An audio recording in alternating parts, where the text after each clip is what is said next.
ইয়া নবী মুহাম্মদ, ইয়া রাসূল মুহাম্মদ, ইয়া নবী মুহাম্মদ, ইয়া রাসূল মুহাম্মদ, তুমি মোর শাফায়াত, তুমি মোর শাফায়াত, তুমি মোর শাফায়াত, তুমি মোর শাফায়াত। ইয়া নবী মুহাম্মদ, ইয়া রাসূল মুহাম্মদ, ইয়া নবী মুহাম্মদ, ইয়া রাসূল মুহাম্মদ, তুমি মোর শাফায়াত, তুমি মোর শাফায়াত। পেলে দিদার একটিবার তোমাকে খোদার কসম, কলিজা খুন দিয়ে তখন ধোয়াবো তোমার কদম। ওই করুণী দেখেনি ভাঙে ইশকে সকল দাঁত, ওই করুণী দেখেনি ভাঙে ইশকে সকল দাঁত। তুমি মোর শাফায়াত, তুমি মোর শাফায়াত। ইয়া নবী মুহাম্মদ, ইয়া রাসূল মুহাম্মদ, তুমি মোর শাফায়াত, তুমি মোর শাফায়াত। দুনিয়ার বাদশাহ হাবিবুল্লাহ মুহাম্মদুর রাসূলুল্লাহ সাল্লাল্লাহু আলাইহি ওয়াসাল্লাম মসজিদে নববী শরীফে আল্লাহর রাসূল নামাজ পড়াচ্ছেন, ফজরের নামাজ। আল্লাহর রাসূল নামাজ পড়াচ্ছেন, জামাতে বহু সাহাবায়ে কেরামরা নামাজ আদায় করছেন। ওই জামাত থেকে এক সাহাবা আল্লাহর রাসূল সাল্লাল্লাহু আলাইহি ওয়াসাল্লাম সালামটা ফিরিয়ে দিলেন। তার ওই জামাতের ভিতরে এক সাহাবা সালাম ফিরানোর সাথে সাথে মসজিদে নববী শরীফ থেকে বাহির হয়ে গেলেন। মসজিদে নববী শরীফ থেকে বাহির হয়ে গেলেন, চলে গেলেন। আল্লাহ রাসূল নামাজ পড়াচ্ছে, এক সাহাবা উঠে চলে গেলেন। বাকি সাহাবারা অবাক হয়ে গেলেন, আশ্চর্য হয়ে গেলেন যে সাহাবা আল্লাহ রাসূলের সাহাবা নামাজ পড়লেন, সালাম ফিরলেন, কিন্তু দুয়ায় শামিল হলো না। এ কেমন আচরণ, এ কেমন আচরণ? এ মুসলমান নওজোয়ান যুবকেরা, সোনার মানিকেরা, এ আমার মুরব্বিয়ানেরা, আল্লাহ রাসূলের সাহাবীদের ভিতরে দুনিয়াতে আল্লাহ পাক 10 জন আল্লাহ নবী সাহাবীদেরকে জান্নাতি বলে ঘোষণা করেছিলেন। নবীজি জান্নাতি বলে ঘোষণা করেছিলেন। আমরা সকলেই জানি হযরত আবু বকর জান্নাতে যাবে, হযরত ওমর ফারুক জান্নাতে যাবে, হযরত আলী রাদিয়াল্লাহু তাআলা আনহু জান্নাতে যাবে, হযরত উসমান গনি রাদিয়াল্লাহু তাআলা আনহু জান্নাতে যাবে।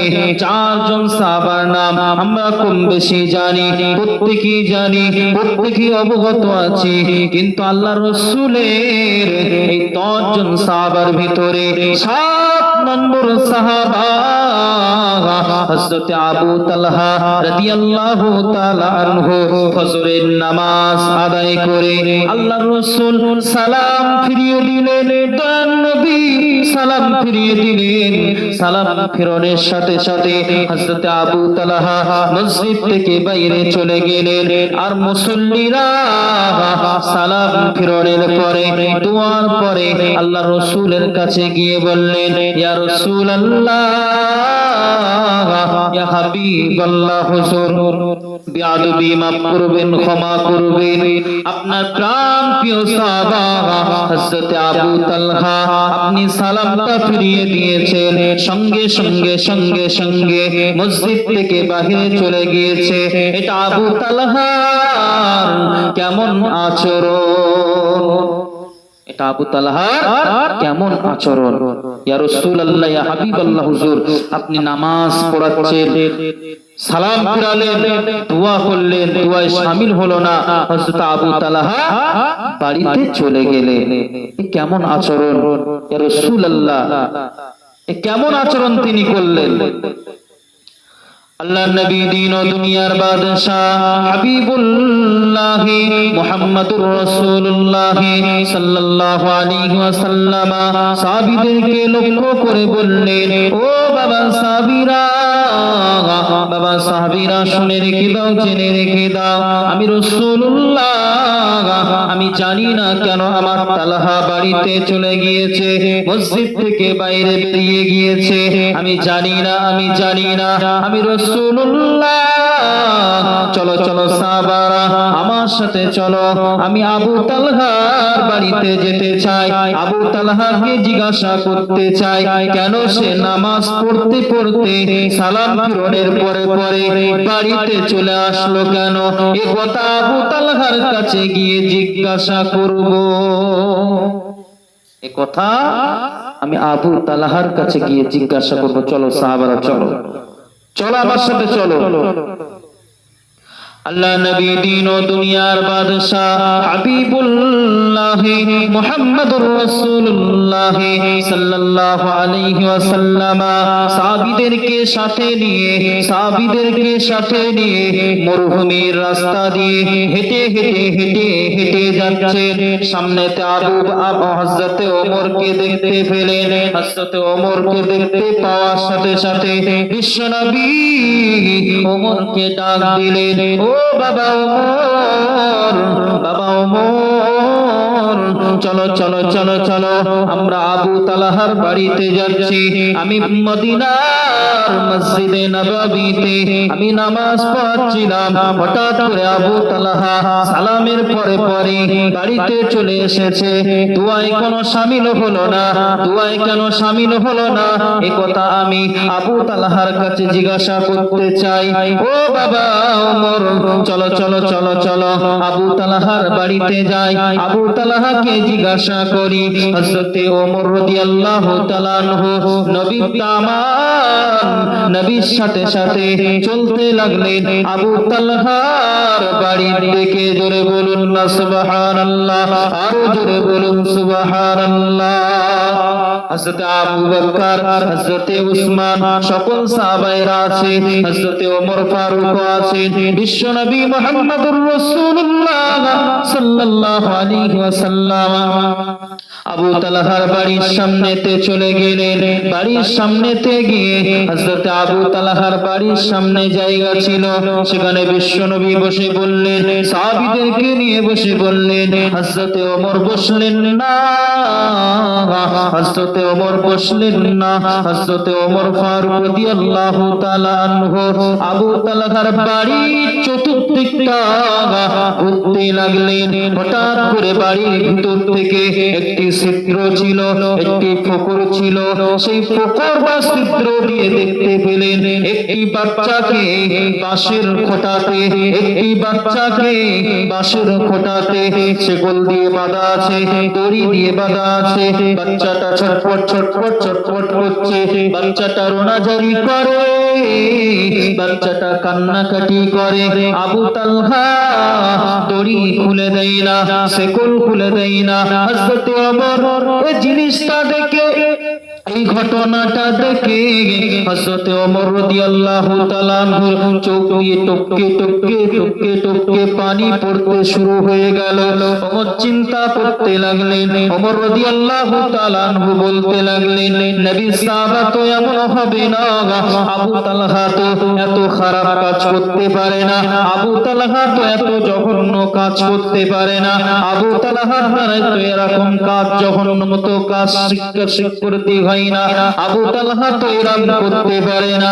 যার ভিতরে আছে নামাজ, যার ভিতরে আছে কোরআন, যার ভিতরে আছে রোজা, যার ভিতরে আছে সব কিছু দিনের কথা, সে কেন এমন করতে পারে? এটা তো সম্ভব নয়, এটা সম্ভব নয়, এটা আবু তালহার দ্বারাই সম্ভব নয়। আবু তালহা তো এরকম করতে পারে না। যার ভিতরে নামাজ আছে, যার ভিতরে কোরআন আছে, যার পরনে সুন্নতি লেবাস আছে, তার দ্বারাই তো এরকম কাজ, জঘন্যতম কাজ, শিশু বাচ্চাকে নির্যাতন দেওয়া, এ কাজ আবু তালহার দ্বারাই সম্ভব নয়। আমি কি দেখলাম, আমি কি দেখলাম? হযরতে ওমর ফারুক রাদিয়াল্লাহু তাআলা আনহু চুপ করে চুপি করে ঘরের চতুর্পাশটা ঘুরে দেখলেন।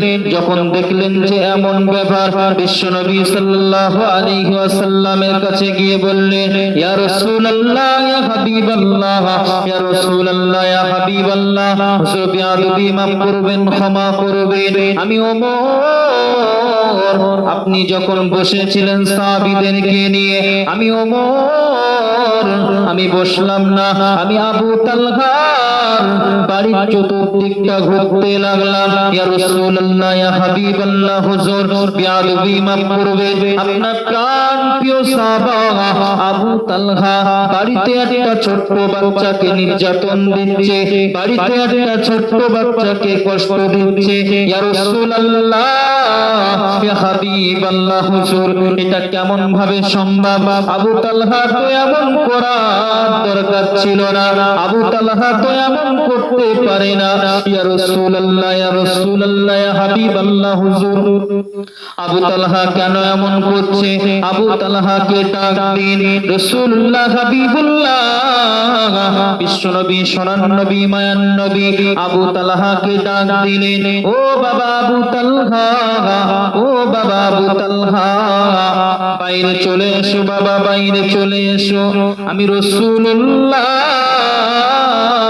আমি হাবিবুল্লাহ, আমি তোমার বাড়িতে এসেছি বাবা, তুমি চলে এসো বাবা, আমি রাসূলুল্লাহর সাথে তুমি দেখা করে যাও। আবু তালহা যখন এই কথা শুনতে পেলেন, আবু তালহা যখন বিশ্বনবীর আওয়াজ পেলেন, আবু তালহা বাড়ি থেকে বাইরে চলে আসলেন। ও নওজোয়ান যুবকেরা, সোনার মানিকেরা, এ আমার মুরব্বিয়ানেরা, আবু তালহা বাড়ি থেকে বাইরে চলে আসলেন। বাড়ি থেকে বাইরে চলে আসলেন, চলে এসে দেখছে যে রাসূল তো একা আসেনি, রাসূলের সঙ্গে तमाम সাহাবারা, অনেক সাহাবা, অসংখ্য সাহাবা আমার বাড়িতে চলে এসেছে। আবু তালহার বুকটা একটু কেঁপে উঠল, আবু তালহার বুকটা একটু কেঁপে উঠল। ভয়ে ভয়ে আদব, আল্লাহ রাসূলকে সম্মান করতেন, আদব করতেন, ভয় করতেন, ওই জন্য বুকটা কেঁপে উঠল। আমরা রাসূলকে কেমন ভালোবাসি, আমাদের বুক কাঁপে? আমাদের বুক কাঁপে না। রাসূলকে আমরা সঠিকভাবে ভালোবাসতে পারি না, রাসূলের সঠিক সুন্নাহ, রাসূলকে আদব আমরা করতে পারি না, বিশ্বনবীকে আদব আমরা করতে পারি না, বিশ্বনবীর সম্মান আমরা করতে পারি না।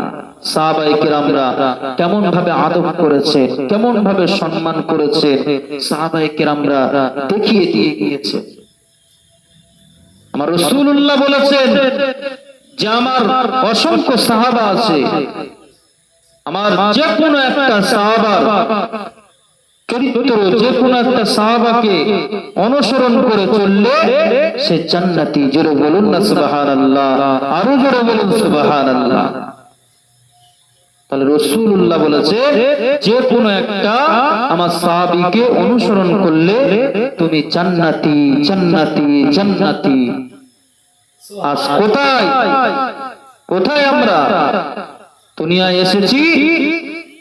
চিন্তা শুধু দুনিয়া নিয়ে, দুনিয়ায় এসেছি চিন্তা শুধু বাড়ি নিয়ে, দুনিয়ায় এসেছি চিন্তা শুধু গাড়ি নিয়ে, দুনিয়ায় এসেছি চিন্তা শুধু পয়সা নিয়ে, যে আমি কত পয়সা উপার্জন করতে হবে, আমাকে দুনিয়ার অনেক কিছু করতে হবে, কিন্তু দুনিয়ায় সব কিছু বেকার, সব বেকার। আল্লাহ রাসূল যদি মনে করতে যে দুনিয়ায় আমি রাজত্ব করব, সাহাবায়ে কেরামরা যদি মনে করতে দুনিয়ায় আমরা রাজত্ব করব, তারা করতে পারতেন, তারা করতে পারতেন, করেননি। কি আদব, কি নবীর ভালোবাসা তাদের ভিতরে ছিল। এ নওজোয়ান যুবকেরা, সোনার মানিকেরা, এ মুরব্বিয়ানেরা, এ আমার সোনার ভাইরা, পর্দানশীনা মা ও বোনেরা, ভালো করে খেয়াল করে শুনুন।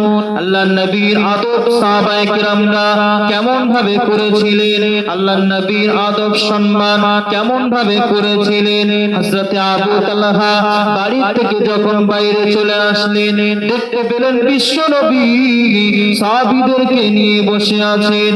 আবু তালহা বাইরে বেরিয়ে এসে আসসালাতু ওয়াসসালামু আলাইকা ইয়া রাসূলুল্লাহ, ইয়া হাবিবাল্লাহ, হুজুর বিয়াদবি মাফ করবেন, ক্ষমা করবেন, আমি আবু তালহা কোন কি অন্যায় করেছি, আমি আবু তালহা কোন কি ভুল করেছি, ইয়া রাসূলুল্লাহ হাবিবাল্লাহ, ইয়া রাসূলুল্লাহ হাবিবাল্লাহ, হুজুর বিয়াদবি মাফ করবেন, ক্ষমা করবেন, আমি আবু তালহা যদি কোন অন্যায় করে থাকি, কোন দোষ যদি করে থাকি, কোন বিয়াদবি যদি করে থাকি, ইয়া রাসূলুল্লাহ হাবিবাল্লাহ, আপনি আমাকে বলুন, ইয়া রাসূলুল্লাহ ইয়া হাবিবাল্লাহ, আমি যদি কোন ত্রুটি করে থাকি সেটাও আপনি আমাকে বলুন।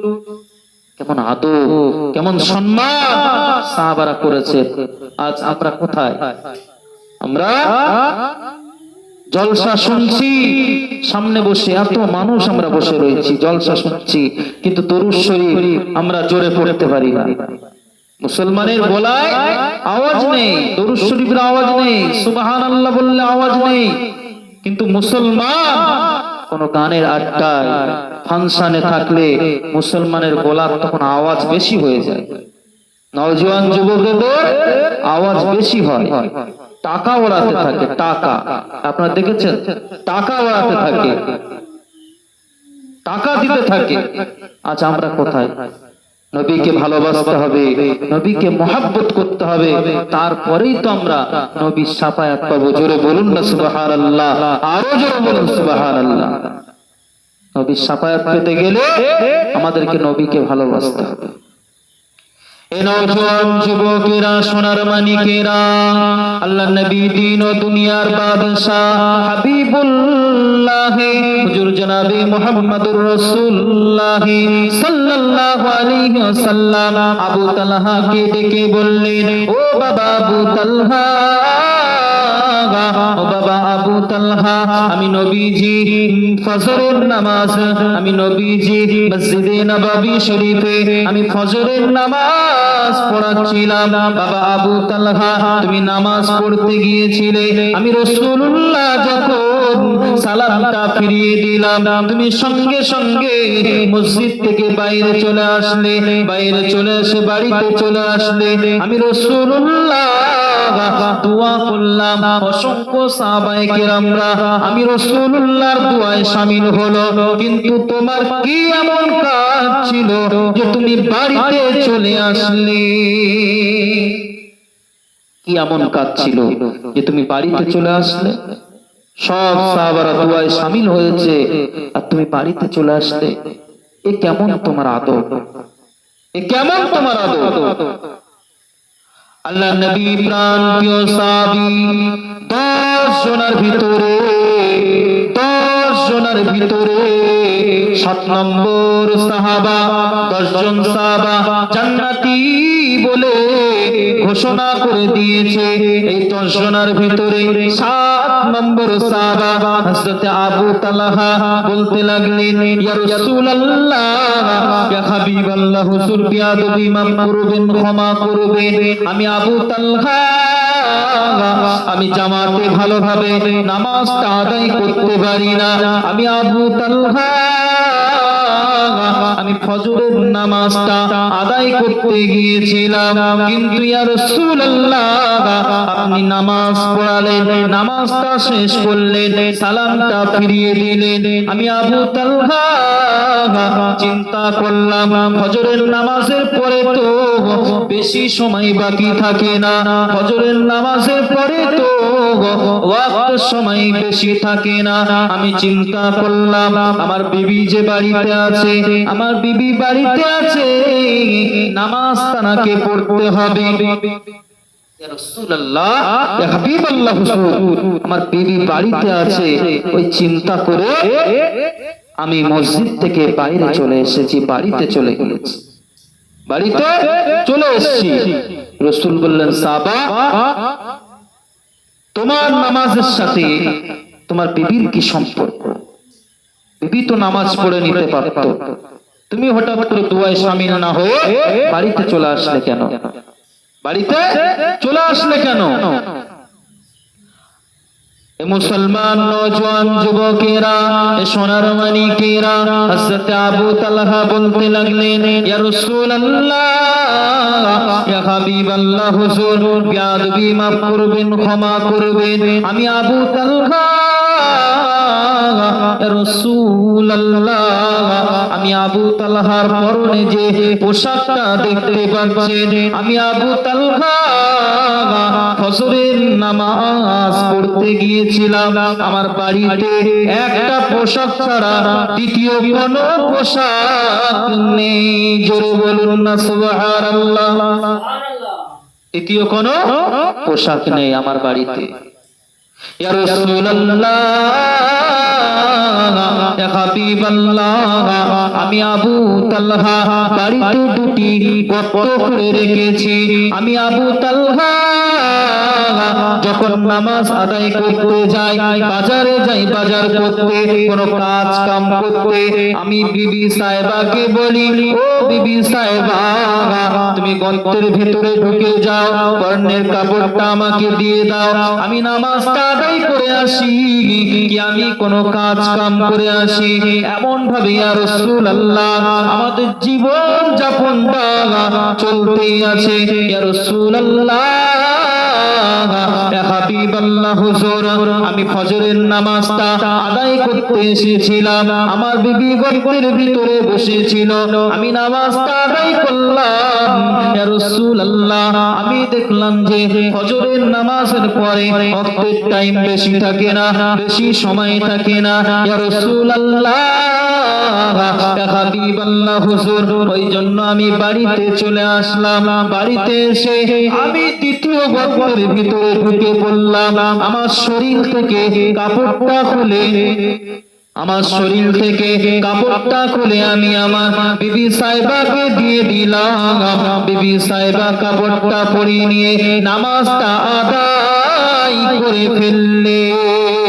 জোরে বলুন, আরো জোরে বলুন না সুবহানাল্লাহ। আর মুসলমানের ছেলেরা জলসার মাজলিসে বসে মুসলমানদের ছেলেদের সুবহানাল্লাহ বেরোয় না, মুসলমানদের ছেলেদের দরুদ শরীফ জোরে বেরোয় না, কিন্তু গানের আসরে যদি মুসলমানের ছেলেরা বসে থাকে তখন আর তাদের চিল্লাতে বলতে হয় না, তখন তাদের আনন্দের কথা বলতে হয় না, তখন তারা অটোমেটিকলি আনন্দ করতে থাকে, অটোমেটিকলি তারা চিৎকার করতে থাকে।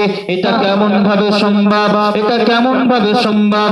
মুসলমান হয়েছি, নবীর উম্মত হয়েছি, নবী আমাদেরকে ভালোবেসেছে, নবী আমাদেরকে মহব্বত করেছে, তাহলে নবীকে আমাদেরকেও ভালোবাসতে হবে, নবীকে আমাদেরকেও মহব্বত করতে হবে।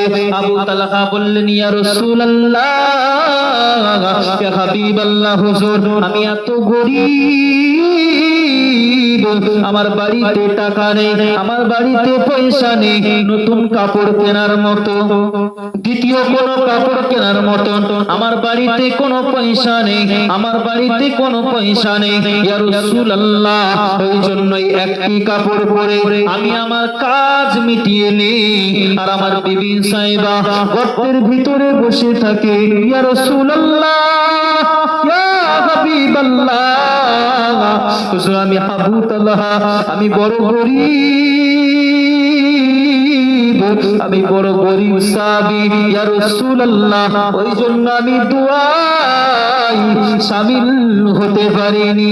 আল্লাহ নবী বললেন, ও বাবা আবু তালহা, ও বাবা আবু তালহা, সবই ঠিক আছে, কিন্তু তোমার সন্তানকে, ছোট্ট বাচ্চাকে তুমি কেন সেকেল দিয়ে আটকে রেখেছো, দড়ি দিয়ে বেঁধে রেখেছো? ও বাবা আবু তালহা, এটা তোমার কি আচরণ? কেন এমন করলে বাচ্চার সাথে? কেন এমন করছো? ওই বাচ্চা তো তোমার সাথে কিছু করিনি। আবু তালহা বলতে লাগলেন, ইয়া রাসূলুল্লাহ, ইয়া হাবিবাল্লাহ, হুজুর বিআদবি মাফ করবেন, ক্ষমা করবেন। এখন মদিনার অলি গলিতে খেজুরের বাগান হয়েছে, এখন গাছেতে খেজুর ধরেছে, গাছেতে এখন খেজুর পেকে আছে। একটু হাওয়া দিলে গাছের খেজুর গুলো তোলাই পড়তে থাকে।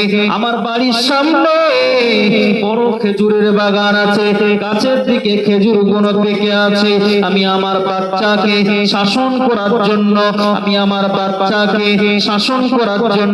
ইয়া রাসূলুল্লাহ, ইয়া হাবিবাল্লাহ, হুজুর আমি ওই জন্য যাতে আমার বাচ্চা অন্যের হক, অন্যের মাল যাতে না বলে খেয়ে নেই, ওই জন্য আমি আমার বাচ্চাকে শাসন করছি। ইয়া রাসূলুল্লাহ, আমি চাই না আমার বাচ্চা অন্যের গাছের ফল খাবে না বলে, আমি চাই না ইয়া রাসূলুল্লাহ। আমার খাওয়া না হোক, আমার বাড়িতে যা আছে তাই খাবে, দরকার হয় পানি খেয়ে থাকবে, তা বলে বাচ্চাকে শিক্ষা আমি দিতে পারি না যে অন্যের মা না বলে খাবে, এটা আমি কখনোই হতে দিতে পারি না। এ মুসলমান নওজোয়ান যুবকেরা, এ সোনার মানিকেরা, এ মুসলমানরা, ভালো করে কান খুলে শুনে রাখুন। সাহাবারা কেমন ছিল, হযরত আবু তালহা কেমন ছিলেন? আবু তালহা বললেন, ইয়া রাসূলুল্লাহ, ইয়া হাবিবাল্লাহ, হুজুর বিআদবি মাফ করবেন, ক্ষমা করবেন। আমি সন্তানকে সুশিক্ষা দেওয়ার জন্য, সন্তানকে ভালো আদেশ দেওয়ার জন্য আমি রাসূলুল্লাহ, ওই জন্য আমার সন্তানকে আমি বেঁধে রেখেছি, এই জন্য আমার সন্তানকে আমি বেঁধে রেখেছি, এটা আমি ভুল কিছু করিনি। আল্লাহ নবী বললেন, আচ্ছা ঠিক আছে, সবই ঠিক আছে, এটাই ইসলামের জন্য দরকার আছে, এটা ইসলামের দরকার আছে। ওই জন্য দুনিয়ায় আমরাও আছি, আমাদেরও চিন্তা করতে হবে যে আমাদের সন্তান যারা আছে তাদেরকেও সঠিক রাস্তাটা দেখিয়ে দেওয়া, সঠিক পথে তারা যাতে চলতে পারে, এই পথটা আমাদেরকেও দেখাতে হবে।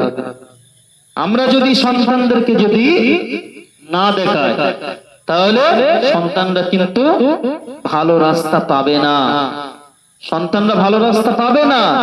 ভালো রাস্তাকে পেতে গেলে বাপ মার শিক্ষা দিতে হবে, তারপরে সন্তান ভালো রাস্তায় যেতে পারবে।